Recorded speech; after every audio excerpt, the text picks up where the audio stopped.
नमस्कार मित्रांनो, बऱ्याच दिवसांनी रील बनवतोय. ही रील तुम्ही कुठून बघताय? यूट्यूब, फेसबुक की इंस्टाग्राम? नक्की कमेंट करून सांगा.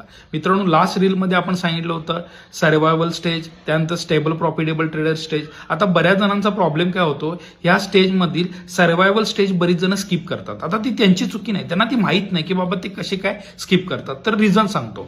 पहिला बघा, आपण जो कामधंदा करतो, बिझनेस करतो, नोकरी करतो, त्यातून जो आपल्याला पगार येतो तो आपल्याला कमी वाटत असतो. दुसरा काहीतरी इन्कम सोर्स असावा म्हणून आपण कुठे येतो? मार्केटमध्ये येतो. मार्केटमध्ये आल्यानंतर आपली अपेक्षा काय असते? पैसा मिळाला पाहिजे, परंतु इथं पैसा जास्त जातो. का जातो? तर त्यामागचं रिझन आहे की आपल्याला सर्व्हायवल स्टेज समजलेली नाही. मित्रांनो, जो तुम्हाला पगार मिळतो त्या पगाराचा आधी पर डे काढा. तो पर डे काढल्यानंतर तुमच्या लक्षात येईल की तो पर डे आपल्याला मार्केटमधून निघतोय का? तर बऱ्याच जणांना निघत असेल. का निघत असेल? कारण का त्यांना लक्षात येणार की बाबा मला डेलीचा माझा पर डे निघतोय, तरी पण मी मार्केटमधनं ओव्हर ट्रेडिंग करतोय. आता ही सर्वात मोठी चूक आहे. म्हणजे तुम्हाला तुमचा पर डे कळाला, आता तो पर डे मार्केटमधनं काढायचा आहे. आता बरीच जण म्हणाल, हा पर डे काढला, आता पुढे काय? एक महिना झाला पर डे काढतोय काय? नाही मित्रांनो, ही सर्व्हायवल स्टेज 1 वर्ष चालवायची आहे. त्यावेळी तुम्हाला तुमची सायकोलॉजी तयार झालेली दिसणार आहे. कुठलाही बिझनेस ग्रो करायचं म्हटलं तर 3000 दिवस द्यावे लागतात. मी तुम्हाला 365 दिवस द्या म्हणतोय. फक्त 1 वर्ष सर्व्हायवल स्टेज ही प्रॉपर वेने काम करते का बघा. ती काम केल्यानंतर मग तुमच्या लक्षात येणार की बाबा मी कसं काम केलं पाहिजे, कशी लॉट साईज गेन केली पाहिजे.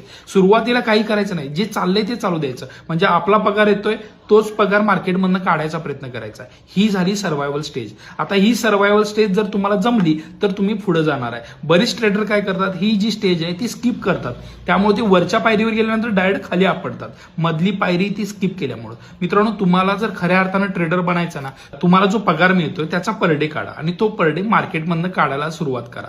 म्हणजे तुम्हाला जो अपेक्षा आहे, आपण काय करतो, आपल्याला जो पगार मिळतो त्यापेक्षा जास्त पैसा आपल्याला मार्केटमधनं मिळावा असं वाटत असतं. त्यामुळे 1000 प्रॉफिट झाला, 2000 प्रॉफिट झाला, 3000 प्रॉफिट झाला, तो कमी वाटतो आणि आपण काय करतो, आणि मार्केटमध्ये मुवमेंट शोधायचा प्रयत्न करतो, ओव्हर ट्रेडिंग करतो. कधी कधी लॉस झाला तर रिव्हेंज ट्रेडिंग करतो. मित्रांनो, हे तुम्ही आम्ही मुद्दाम करत नाही, ते आपसूक होतं. आता का होतं? कारण का ही सायकोलॉजी आहे. ही सायकोलॉजी आपल्याला माहित नाही की बाबा मला सर्व्हायवल स्टेज पार करायला पाहिजे, त्यानंतर माझ्याकडे स्टॅबिलिटी येणार आहे, स्टेबल ट्रेडर बनणार आहे. ह्या सगळ्या गोष्टी मित्रांनो स्टेप बाय स्टेप होणार आहेत. आता पहिली स्टेज सांगतो. बघा, आपल्याला सर्व्हायवल स्टेज पार करणं खूप गरजेचं आहे. जर ती पार केली नाही तर आपण ट्रेडर म्हणून स्वतःला सिद्ध करू शकत नाही. आता बरीच ट्रेडर तुम्ही बघत असाल की त्यांनी चांगली लाईफस्टाईल शो करतायत, त्यांनी चांगल्या चांगल्या गाडी घेतल्यात. मित्रांनो, त्यांच्या मागं पण त्यांची मेहनत आहे. आता माझं मत आहे की त्या लाईफस्टाईलकडे तुम्ही जाऊ नका. माझं काय मत आहे, त्यांनी जी काय मेहनत घेतली ती मेहनत बघा.